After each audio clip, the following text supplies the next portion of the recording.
Hello and welcome to another exciting Blender tutorial. Today we're starting the Epic Space Battle series. Let's jump into it.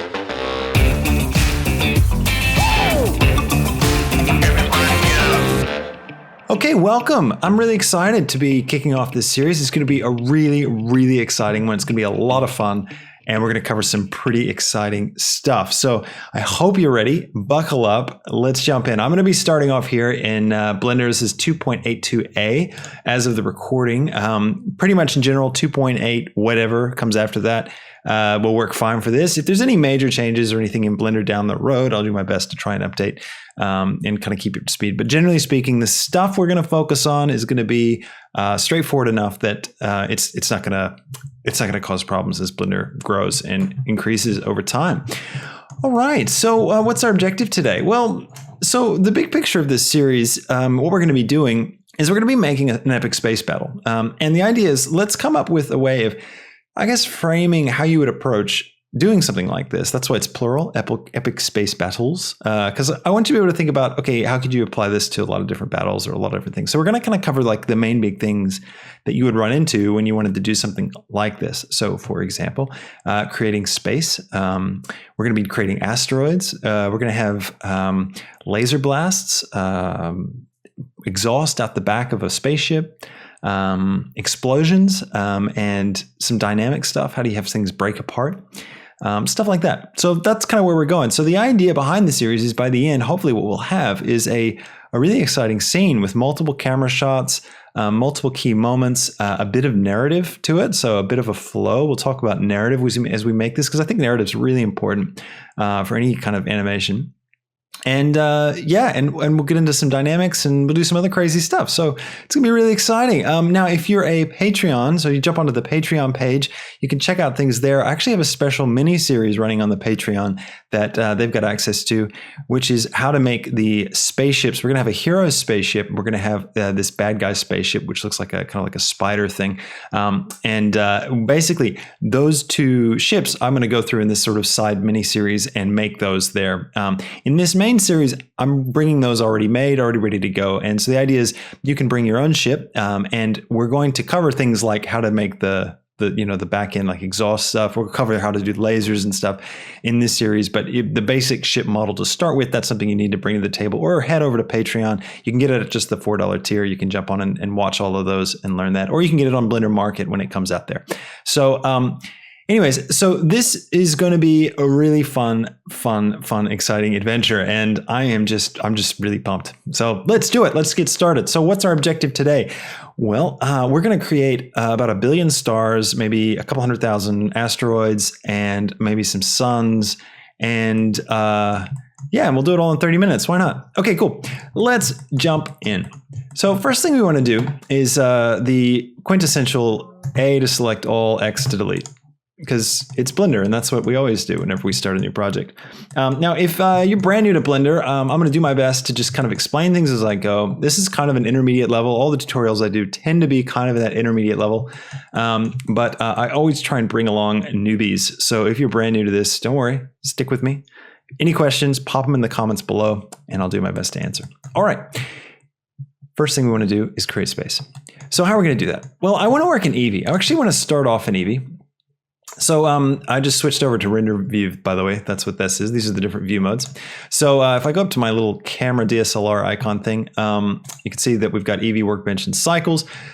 Cycles is our really in-depth global illumination renderer, which is slow but awesome. It's not slow. It's actually super fast compared to what rendering used to be like. But anyways, Eevee is the real-time renderer, sort of the game engine style renderer. And we're just going to start with that, and we're going to mock some stuff up with that. We're going to create space on the world, which the world is basically this gray mass that we see around us. Okay. So what we can do is we just split our view, and we're going to open up the shader editor. So just go up to the top left, and we're going to find shader editor.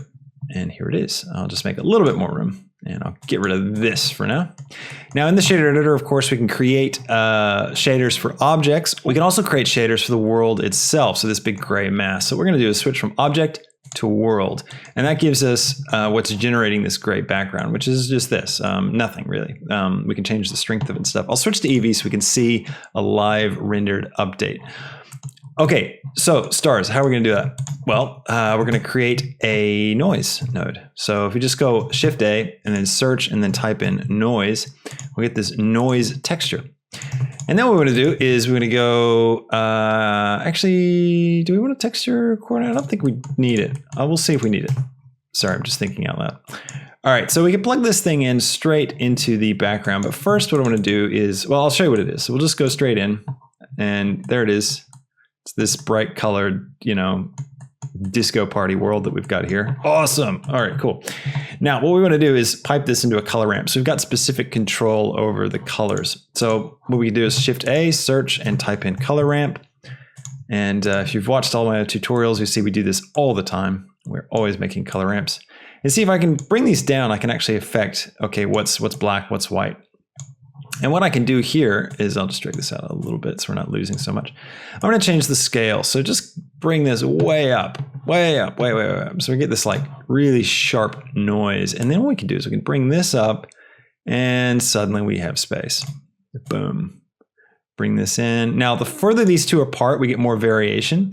So you'll have this gradation between black and white. You're going to have more stars of different types. We could also make some like colors. So if I could add another one in here and like go blue, maybe. And that's going to create stars that are blue in this mix as well. And what we might want to do is just make another one here and make this one white again. We can go to the RGB and just take the RGB down to actually make them all one, and that'll be white.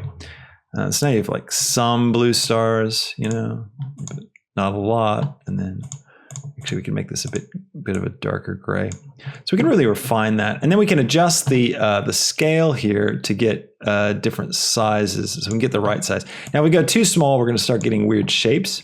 So our stars are going to be like oblong ovals and stuff, which I don't think we really want. So I like this idea of like a really, really high scale. I might even go all the way up to 500. Okay. I can crank the detail up as well, but that's not really going to affect things on our level. I mean, we could maybe turn the detail off, and that's going to give us a ton. That could be cool. We'll just keep adjusting this till it looks about right. All right, that's good. All right, so we've got some stars. I can turn off my grid here just by hiding these guys. That'll help us see just a little bit clearer. Okay, so now we could make another pass of stars, but I think this is going to work for us. This is all we're really going to need. But one thing that'd be great is just to get a sense of where we're looking. You can't really tell with this because it's just sort of this uniform star pattern. So let's put in some nebula. So how would we do nebula? Well, the same kind of idea. What we can do is we could even use a noise texture again. We could use something else, maybe like a Musgrave. I don't know. We'll just duplicate this. We'll have a look at it first. If you're not familiar with my tutorials as well, I kind of do these a bit on the fly, so you can see my thinking process. I want you to be able to experience, what's in my head as I'm coming up with stuff. So anyways, hope you don't mind. All right, we're going to go mix shader. And I'm going to pipe my background shader in here. And I'm going to get another background shader and pipe that into here.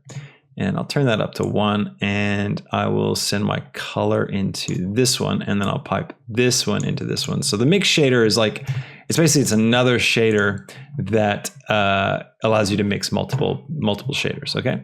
Now at the moment we've lost our stars, but that's all right. But you can see we get this like blob thing.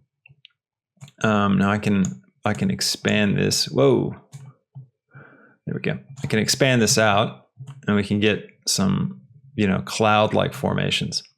And this is the idea. I'm just going to delete these. I might just keep the blue, make it a bit brighter. Go for like a blue color. Maybe we could have a couple of colors in here. Maybe like a bit of a teal. We can also turn the strength down for this, so it's not too intense. I might try like 0.01, something like that, just so it's there. Maybe 0.02, 0.03. Could also take these and darken them a bit. So if I go like 0.5, we could take this one and just dim it right down, and this one too. That's going to achieve the same effect and probably give us a little bit more control. And I might take this one, make a new one in between, and just dim that one right down, just to kind of get a nice fall off there. with those edges. Cool. Now I can take my detail up to get a ton of like really nice cloud-like detail in there. Could distort it, but that's not going to look cool. And we can take our scale and play with that, but I think something like 1 is going to actually be the best thing. All right, sweet. Now we can mix these together appropriately now by using the factor of this, I'm pretty sure, into here. There we go. So what that means is basically it's taking the information from this, so this noise texture. So if I was to look straight at this, well, you saw it before. It's basically just taking everything where there's white information, and it's using that to say, okay, that's where we can show this cloud-like stuff, and everywhere there's black, we won't show anything of this shader. And so by using this as the factor, it's basically filtering out everything except for the bits of the cloud are in. You can see it even fades off because, of course, it's going from black to white, or from white to black. So as it fades off, it's blending more and more with the others. So you get a nice effect there. All right, cool. That looks good. Now we may add more to this in a bit, but I think for right now, I think this is what we really, really need. I might turn the strength up of my, not that much, of my stars, just so they're a little brighter. Just try and find a happy medium there. We can tweak all these values once we get more stuff in the scene. Now, if you turn bloom on in Eevee, you're going to get a little bit of bloom around these guys, which is going to be nice. We'll keep that on for now. All right, great. Well, let's add some asteroids to this scene. Why not? Hey. So, how do we do that? Well, now that we're in space, we need an emitter. Now, we're going to use a particle system, but before we create the particle system, let's create one asteroid. Okay. Now, the idea with this scene is I want to try and make it work so that even if your machine's not super fast, you're still going to be able to make something cool. Now, the speed of your machine and the amount of RAM you have, so the speed of your GPU, how new your GPU is, how much RAM you've got, and the speed of your CPU, and also the speed of your hard drive, all of those things are going to play into how much you can pull off. So you just need to test with your machine and find a happy medium, a nice spot where your machine thrives, and just kind of begin to understand that. You can try that by just, adding in just a few particles and then more, and then just seeing how it performs. Okay, so let's create an asteroid. We're going to hit Shift A, and we are going to add a sphere. There we go. And it's very, very small. There it is. We'll zoom in. So I hit the full stop key on my number keypad. That's for focusing in on a new object. Very handy. All right, so this is going to be our asteroid. As you can see, it looks exactly like an asteroid. Not at all. Okay. Now, there's a lot of ways we could do this. I'm going to switch over to objects for materials. We could use micro displacement with cycles and like the way it does that, but then that's going to lock us into cycles. And one of the ideas that I've got for this series is to try experimenting a bit with rendering some things in Eevee, some things in cycles, depending on what's needed. And so that kind of selective rendering, I just want to make sure these guys will work because they're just kind of background filler. We have some hero asteroids. We might have some micro displacement on if we get to that. But for this one, we need something that's just going to work here and be low poly. So at the moment, we've got, right down here, you can see we've got 512 faces in our scene. If I hit Tab to enter edit mode, you can see all 512 of those faces of this object here. Well, you can't see it, like, unless you counted them all, but just take my word for it, all right? This is how many faces are in the scene. Okay, so we're going to go down here to modifiers, and we're going to add a displacement modifier. And where it says texture, we're going to click right here. It says new. All right, now nothing happened except it got smaller. Why? Okay, well, the reason is because we haven't created a texture yet. So let's click this little button, show texture tab. That will take us down to here, the texture tab. So you can click that or just do this. Now it's set to image or movie. We don't want that because we're not going to bring anything in. We're going to just build it here within Blender. And it doesn't really matter what we grab. I'll grab clouds because why not? And as you can see, what it does now is it's using this texture to displace the object. So it's using the black and white values here to change the height and the depth of each vertice. A vertice are these little dots in our object, okay? Now, let's rename this texture. Let's call it, let's see, Asteroid Displacement. And we could pretty much leave these the same. I mean, like we can change the size and stuff, but it's all just sort of noise. And you can see it's just going to continue to affect the asteroid in different ways that, you know, we don't really need to worry about it. Okay, so let's go over here. We're going to add in a subdivision surface modifier. If you want a good deep dive on modifiers, check out my procedural sci-fi series, one of the first series I did. And that's a really good one for wrapping that around. Hopefully I'll put a card up here so you can easily find it. Now we've got options. We can put it first, and that's going to subdivide, and then that gives it more to work with the displacement. You know, we could like turn the strength down and stuff.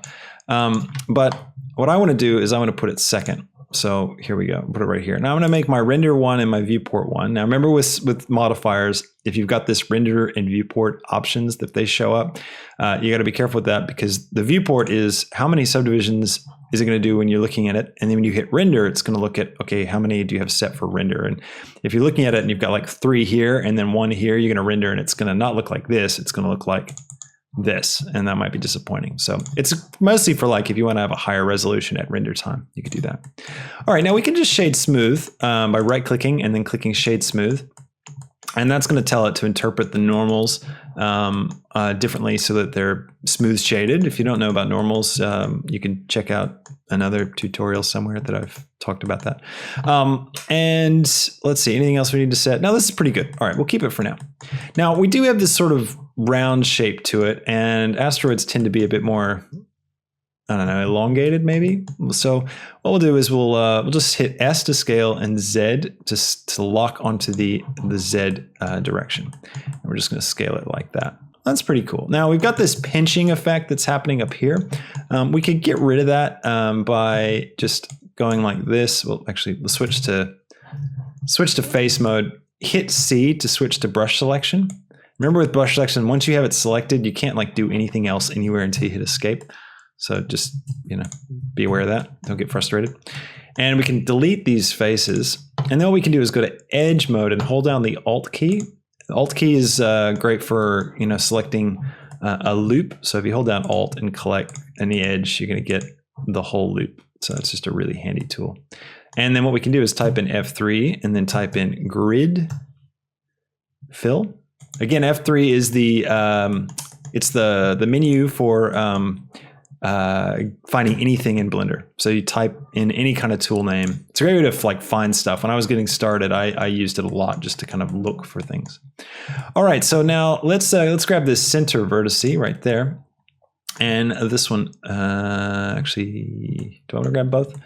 I'll just grab the top one for now. So right in the middle, and I'm going to turn on this here proportional editing, and I'm going to hit G to grab Z to lock it on the Z. I'll move it up, and then I'll roll my mouse wheel, and that's going to expand my selection out. And then I can just kind of find a nice sort of rounded shape to that. And I'll do the same for here. Grab Z and down. There we go. It kind of helps, but you know. All right, so there we go. Asteroid. It doesn't have to be perfect. Now, how do we get this thing to emit through our scene? Well, before we do that, let's get some asteroid texture happening on this, because we want it to look like an asteroid, right? That's important. Okay, so let's go over to the materials. And that's the tab here. You've got all the different tabs for controlling our scene just right down the side. Everything you need for object controls and stuff are just hiding here. And we're going to click new to create a new material. We'll call this Asteroid. And we are going to get to work in our material editor. So again, make sure you switched from world to object. So because we're not editing our space scene, we're just going to the object itself now. We're creating a material here. You can see which one it is right up here, Asteroid. And we would just want to create some kind of pockmarked, you know, asteroid-y looking stuff. So let's grab a Vertice shader. That's in. You can also find them if you just hit Shift A. They're all here as well. So if you wanted to look at what your options were, you could do it that way. And I'll switch over to rendered view, and we're going to pipe this stuff first into the emission. Now the emission is basically a texture property that emits light into the scene, but it's also just a great way just to see what things are looking like. So if we pipe the emission in, you can see that's what the Vertice does. Now we've got a lot of different options. I'm going to try smooth F1, and I'm going to create a color ramp. Pop that down there so that I've got control of my colors. And I'm just going to drag these around just so they're a bit more, you can see that bloom starting to take effect there, which is cool. All right, now I want to, this may not be the right option for us. It does create cool stuff, but I'm gonna actually check another one as well. So if you go under texture, Musgrave, let's have a look at that one. This is what the Musgrave looks like. I'll just drag this back out so we can actually see it. It's a similar kind of thing. Now, one thing we can do, let's also try this. You can plug these into each other, into the vector to change things. Oh, that's something I forgot too. We need to have, we need to go ahead and do a texture coordinate node right here. And this tells, basically we'll just tell Blender how to position it on the object. It's doing it already for us because it's using generated automatically, but this will give us a little extra control if we need to use a mapping node, which is another node that allows us to move a texture around. Again, this is all stuff that we do all the time. So you get quite used to it if this is all new to you. All right, so let's now pipe this into the color and see what that looks like. All right, that's kind of cool. Now we're getting some interesting looking stuff. I change the scale of one of these and maybe get rid of the randomness. What's that do? Yeah, no, we like that randomness.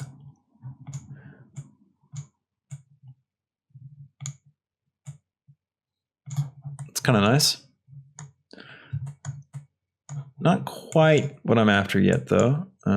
Let's try, what if I pipe the distance in? Is that gonna, yay, that's cool. All right, let's do, all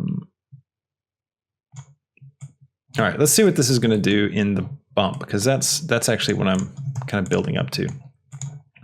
I'm gonna grab this guy, and I'm gonna grab a mix RGB node. And a mix RGB node basically mixes two colors together. I'm going to grab the generated, pipe it into the vector. The vector is basically like how to position, where things are positioned on an object. That's what's going on with using a vector. And then we're going to pipe that in. So now we've mixed these two sets together. So now you can see, we can see all of this one. And then if I go down to 0, you can see all of this one, or we can come kind of in the middle. And this just gives us a little bit more variation. I can change the scale of this as well. And change the detail, which is probably a good idea. All right, let's try something like this. And now let's pipe this into, I want to pipe it into the bump. So I need to go through the normal channel. So let's go search and bump, grab the bump. And this bump node is what helps us create a bump texture. And it uses what's called a normal map, which is complicated, but I can explain it. We'll pipe that into the height. I've talked about it a few times. I can find the videos for it actually and just link them through so you can see how to do that or understand it at least. But basically normals, the long and short of it is it's like, where is the face of your object facing? Where is each polygon facing in the scene? It's a way of getting like sort of an appearance of more geometry. All right, this is really dark. We can't see it. So we need to get a light in this scene. So we can see what this is looking like. So I'm going to hit Shift A and I'm going to go light and I'm going to create a sunlight. They're my favorite. There we go. And you can kind of see what this thing's looking like. I'm going to change the angle of my light so it's bigger and that'll help it kind of wrap around a little bit. I can just see things a bit clearer. All right, cool. It's looking pretty good. It's maybe a little too, I don't know, those ridges kind of, I feel like we need something else. Let's see, let's change this to multiply and turn the factor all the way up. And that's going to combine them a little bit. And then I want to go to, let's create a noise texture. And this noise texture, we're going to grab the generated, plug it into the vector. Again, this isn't doing anything when I plug that generated into vector. It's because default, it always just uses generated. And generated means that Blender is basically just cooking up where to position this thing on its own. But I'm doing all this so that if I want to, I can put like a mapping node in between these, and that allows me to move the texture around a little bit. All right, let's grab all this. Hit B to box select, and then G to grab. It's the same when you're doing modeling. You can use the same commands. And I'm going to grab these guys, just organize myself a little bit. And let's take this noise texture and I'll duplicate the node with Shift D, and I'll plug that one into the first color, and I'll plug this one into the second color, and then I'll plug this into the factor here. We'll keep it at multiply, and I'll turn it all the way up. And I'm going to increase the scale a whole lot. And you can see it's just going to create some actual kind of bump sort of, texture. Increase my detail. And I'll switch the position of the two because I want this one to kind of be the priority, I think. So if I turn this down, it's going to basically get less and less of that weird carving look. That's pretty nice. All right. Now, let's see. I want to take... I'm actually not loving this, so I'm just going to go straight in, and we'll get rid of this and just see what this does for us. Yeah, that's a bit more natural. That's a bit better. Change the scale of this one, maybe. Yeah, I don't know if that Musgrave's helping us. Now that we've gotten rid of that other thing, it's just kind of, it's a bit blah. So let's plug this one straight in there and just get rid of that. Get rid of that. Give Eevee a chance to catch up. Yeah, that looks better. That's heaps better. That's way more Asteroid. All right, cool. Might even try, we could take this color ramp and put it in between these two and then crunch it down so that this Vertice texture has a bit more contrast to it. That could be nice. Okay, now with our bump as well, we could change our distance value, and that will either make the bump larger or smaller, and then also the strength value, which increases the relative strength. I think that distance looks pretty good. All right, so right now we're using the same thing for our base color and the normal map, and we don't want to do that necessarily. So I'm going to create a new one, and I'm going to pipe this color into that, just like we're doing there. And this is the one I'm going to use for the color. Now, instead of black and white, I want to go with maybe kind of like a spacey blue color. And I'll take this one and get it off white as well. I'll kind of darken it up, maybe.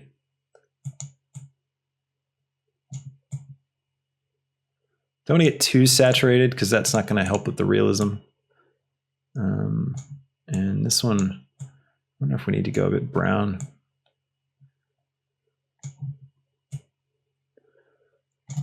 All right, that's pretty good. Okay, now next up, we want to take the roughness of our object and we're going to pull it right up. Roughness is where you get reflection. So if I go 0 roughness, it's going to start reflecting. We could do that if they're like ice asteroids. That could be kind of cool, but I think I'm going to simplify it and just go all the way up. And metallic is what it sounds like. It makes it look more and more like it's made of metal, but I don't think that's kind of a cool effect. Maybe we'll keep that. Again, we might tweak these values a bit more as we go. In fact, I'm kind of, as I'm looking at it, I'm like, purple rocks, maybe. I don't know. Cool. All right. Anything else we need? I think we'll keep all these for now. There's nothing else I could think of that I really do. We could play with the subsurface scattering. That could be fun. That's when light bounces inside something and moves around. And you just turn that up a bit. And you also have to turn it on here. We'll turn screen space reflections on as well. Oh no, it's already turned on. So if I was to turn this right up, you can see that light kind of goes inside of it now. And it looks a bit waxy, which is actually kind of a nice look for this. So maybe we'll keep it. The only thing is it'll kill us if we go into cycles. It'll just take forever to render. That's not bad. That's fine. Okay, so now that we've got our asteroid, let's create our particle system, and that'll wrap us up for today. So first up, let's hit Shift A, and we're going to create a UV sphere, and this is going to be our emitter for the asteroids. Okay, so we'll just scale this thing right up. Now you can see one big problem is, of course, now it's blocking our view. So we need to figure out a way to get rid of that. All right, so first up, let's go to the particle tab right down here. We're going to hit plus to create a new particle system. And right here it says particle settings. We'll call this asteroids. And we might have different groups of asteroids later, but for now, It's all good. Now, we want to keep it on emitter. We're not going to use hair. And we want all of our asteroids to emit right at the beginning of our scene. So at the moment, we're going to have 1,000 particles. And they're going to start emitting at frame 1, so all the way over here, and they're going to stop emitting at frame 200, which is right here. So it's going to spread 1,000 particles out over that whole period, which we don't want that. We want all of them to be there when the scene begins. So we want our frame start to be -1, let's say, and our frame end to be 0. So now it's going to emit everything between 1 and 0, and our scene starts at frame 1. So this is actually even before our scene begins. And we can crank this right up to however many we want. We'll keep that at 1,000 for now. I'm going to go down to render. I'm going to open up this, and we're going to select object. Now we'll probably do a collection in a bit, but for now we'll just do object. And we're going to select our asteroid, which is sphere. Very, very poorly unnamed. In fact, let's fix that now. Asteroid emitter. Emitter. Now let's select object. We've got asteroid selected, and now what we can do is we can change the scale randomness, crank that all the way up. You can start to see they're emitting over there. And we can scale them up. So now you can see we've got a bunch of these guys. Now we want to turn on rotation, and we're going to turn on randomize and just crank that all the way up. So now they're going to have a random rotation. And let's see, we can give it dynamic rotation as well. So that's going to cause them to kind of dynamically rotate. Now, if we hit play right now, you can see they're all going to basically fall out of our scene. And they're not going to live very long either because their lifetime is set to 50. So at frame 50, they all disappear. So let's fix that. We'll set our lifetime to 600 for now. I don't know how long our shot's going to be, but 600 sounds good. And now they're not going to all die, but now we don't want them to fall. So let's go to physics. All right, now we're set to Newtonian. Actually, we want to go all the way down, not physics, but field weights. And we're going to take the gravity and we're going to turn it all the way to 0. So now there's not going to be any gravity acting on the scene, which is good. Now you can see all the asteroids are emitting on the surface of our object, and they're kind of slowly drifting out. So we want it to be different. We want to actually emit inside the volume. So back up at the top, we can take right up here under emission, there's this tab here called source. And we come to that and we can see it's emitting from the faces, but we want to emit from the volume, okay? Now we changed it, but you don't see anything update. That's because with particles, you kind of have to refresh things to see it. So a good trick is just to click that button there, which takes you back to your first frame, and that will kind of update the scene for us. So now they're all emitting inside this sphere, which is good because we want to have these sort of like fields of particles emitting and be able to control them. So I'm going to turn this down to like 500, and we'll come down here, and I want to kind of create a nice subtle drift, which is good actually. They're going nicely. I'm going to create some random velocity, I think. So I'm going to open up my velocity, and I'm going to click randomize, and I'm just going to turn that up. So now some of these are going to be moving faster than others.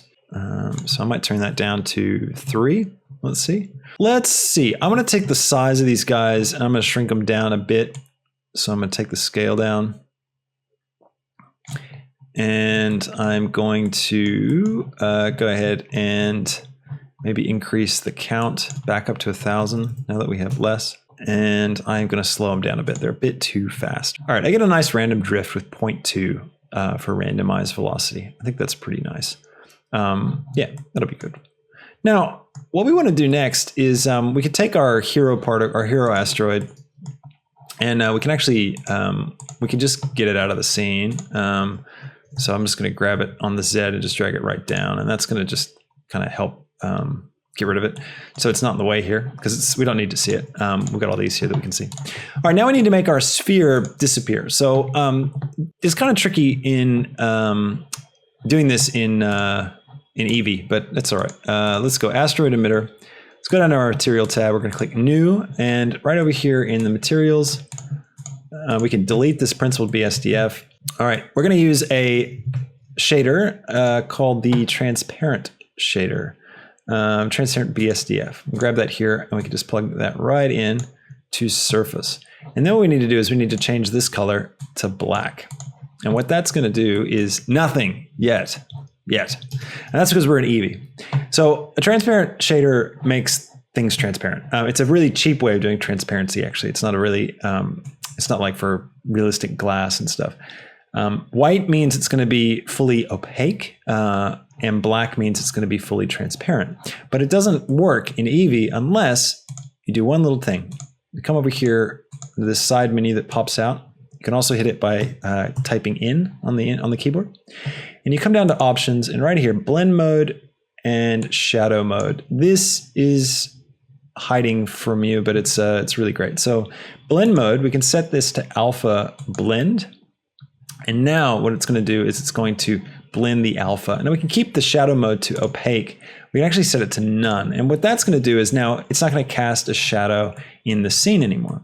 Now, if we take this color and make it white, it's going to be fully transparent. I was backwards on my white and black. So white is fully transparent, black is fully opaque. There we go. Gotcha.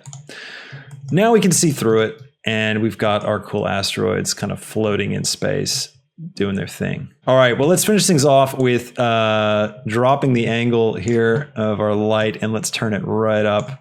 And to get a full sense of our scene, let's go ahead and make a camera. All right, so let's go Shift A and go down here to camera, and we can go ahead and hit 0 to pop into the camera view. So now we're inside of an asteroid. Looks like somebody's gut. It's pretty gross. Subsurf scattering. Quite an effect. Anyways, let's go to view, and we're going to lock the camera to the view. And we're just going to pull back and just find a nice little shot. And we also want to change the aspect ratio because, as in all my tutorials, we're going for cinematic. We want this to look like a movie. So the best way to do that is to come over here where it says 1920 1080, and we're just going to make it the 235 aspect ratio. So we just need to multiply this by, oh no, wait, we want to keep that. We want to keep it 1080, so it's multiplied the, I always forget about this, 1.235. Yeah, that's right. Cool. Great. So now it's cinematic. Simple, right? Now let's go over here and let's take lock camera to view, untick it, and just zoom in so we can kind of get that a bit more of a full screen view. And then I like to as well kind of isolate my view a little bit in the camera settings. Go to the camera tab. So select the camera, come to the camera tab, and we're just going to go to viewport display and passport 2, which is right here. And we're going to just turn that right up so that we can't really see what's beyond it. We'll go all the way up to max. And that helps us really frame our shot. And then let's just come over here and go ahead and just do a little bit of polish on these asteroids. I feel like our bump is just a tad too intense. So if I click on our asteroid, it's going to bring up our asteroid material.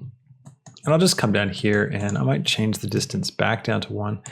And I might back the strength right off these guys, just so it's not so intense. 0.5 looks pretty good. And I think I'm going to pull back the subsurface scattering as well. I think that's also a little intense. Maybe just a little bit, like 0.3 is probably all we really need. And then what I want to do is, let's see, I'll go ahead and unlock the camera from the view so I can move around freely. And let's go to our particle settings, and let's just come back down to the size, scale randomness. That's good. I want to untick show emitter. That's important for our render. So what we've set up with our asteroid emitter with that transparent shader, that's actually just so we can see this in the viewport. So by taking this off, when we do our actual final render, it won't render the emitter at all. So that's just a little side note. I might pull my number down like this, and then do something like that, I think. I'll grab my emitter and I'll grab it on the X, and I'll just drag the whole system just away from the camera a little bit. Like this, and then I'm going to actually click it and hit Shift D to duplicate.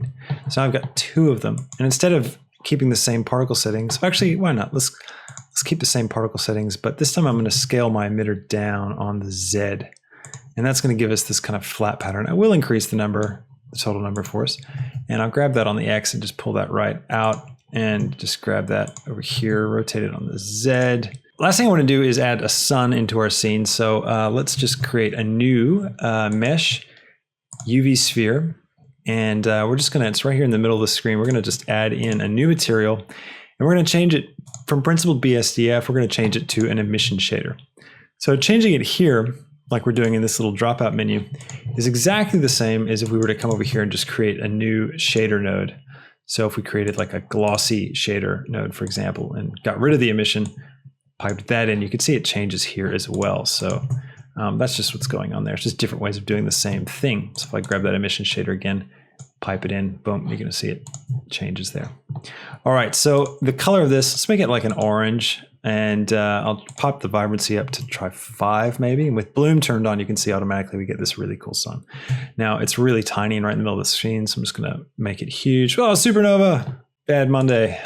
And we're gonna grab this on the X and just drag it right out. Now it's gonna disappear, and that's because our camera view is not set to go very far. So I just need to, up here in the view pop-out menu, it's gonna clip everything that's past 1,000 meters. So I'm just gonna add a 0 to this, and it's gonna come back. I also need to do that in my camera. So if I jump back into my camera view, it's the same issue, but instead it's gonna be down here. So the clip end, just extend that out as well. So grab that sphere and drag it around so it's in our actual camera view. And we'll grab it on the X and just keep pulling it right out. All right, and let's play with this sun's position just a little bit. We rotate on the Z and then on the X, we kind of just line it up so it's in the same general direction as the sun itself. Let's go to our settings. And let's play with if we drop the angle down and really drop down the strength, we can pull that up a little bit maybe. Just playing with the settings really. Give it a little bit of a cold space blue tint. And just pull that up. And then I'm going to duplicate it. So click the sun and then Shift D to duplicate. And you can always turn this stuff back on if it's a little easier to see. Let's see, I'm going to rotate on the Z and bring this one around. So it's kind of the opposite angle. Rotate it on the X, so it's kind of firing up underneath. Turn the strength of this one down a bit, just a bit of a highlight. We may have overlit this one. I may just take this one and see what it looks like. If it's just going to be a little bit yellow, maybe a little bit orange. Let's go all the way red. Actually, that's cool. All right, so 2 lights. We don't need this one. So we got rid of that last one we made. We just got the 2. So the soft one, but the soft one I've just made a bit orange. And now you can get this nice soft highlight. And last thing that we could do probably is come over to the material now for our asteroids. And we could play with just these values a little bit. Bring the metallic down. Bring the specular down. Now with our camera, I could just like rotate our view a little bit. Give it a nice angle like that. And we can zoom around and try and find a nice view to end on for this episode, because I'm sorry, but we're at that time. Add in another 0 there, so we've got infinite amount of space. Okay, so I just decided here to just start tweaking, I guess, the values a little bit more, and I'm just playing around with the position of all the asteroids. So placing the different asteroid fields further away from camera. I'm scaling them down on the Z just to make them flatter, more like a disk of asteroids, and just playing around with the composition. And this is the real power of working in Eevee, is that you can actually see what your render looks like live. It's very, very, very cool. So now I'm just changing the focal length of my camera and just setting it to 24 to get more of a wider angle of view. Yeah, it's kind of arbitrary what I'm doing. I'm more just playing around and trying to find stuff that I think looks cool. But that's really all I've done here is I've just moved the asteroids, moved the sun, changed the scale, widened up the lens a little bit, and just found a frame that I finally really liked. Brightened up my lights and changed the angle some. Just played around with it until things really started to come together. Well, that's a pretty good start. So the plan from here, what we're going to be doing is we're going to basically use this sort of ambient asteroid field, and then we're going to start to fill it with sort of custom built hero asteroids. And then we're going to kind of bake all the particles out so that they're moving, and there's a bit of dynamic motion in the scene. Like we've already got here, we've got a little bit of dynamic motion going on. And what we're going to do then is we're going to plan out some shots, how we're going to introduce the scene, how we're going to bring in our hero characters, how we're going to bring in the bad guys. And once we do that, we're going to kind of begin to block out the different shots, how they're going to animate, how they're going to move, and then we'll start doing some fun action with lasers and explosions. I hope you're super excited about where we're going with this, and I hope you're along for the ride. Please hit that subscribe button, ring the bell so you get notifications when they come out. Join our Discord. The link is in the comments below. It's a great community. Love to have you a part of it. Check out the Patreon, and don't forget to check out the Blender Market store as well. We've got great stuff over there. Really, really excited to be putting this one out here. So it's been a long time coming. Here we are. Let's do some epic space battle together. All right. Thanks so much for watching. I will catch you in the next tutorial. See ya. Bye.